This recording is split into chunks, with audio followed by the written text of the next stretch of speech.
আসসালামু আলাইকুম বন্ধুরা। এই যে দেখেন আমি এখন বর্তমান দুধ বাজারে।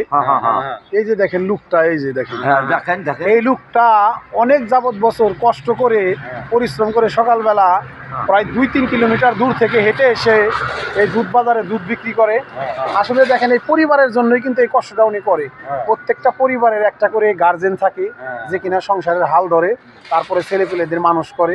এই যে দেখেন লোকটা, এই যে 3-4 মাইল দূরে থেকে সকালবেলা ভোরে প্রতিদিন আসে, ঝড় নাই বৃষ্টি নাই, যে কোনো সময় তিনি আসেন, এসে তারপরে এই দুধগুলো বিক্রি করেন এবং পরিবারের জন্য অর্থ উপার্জন করেন। কতটা তার কষ্ট!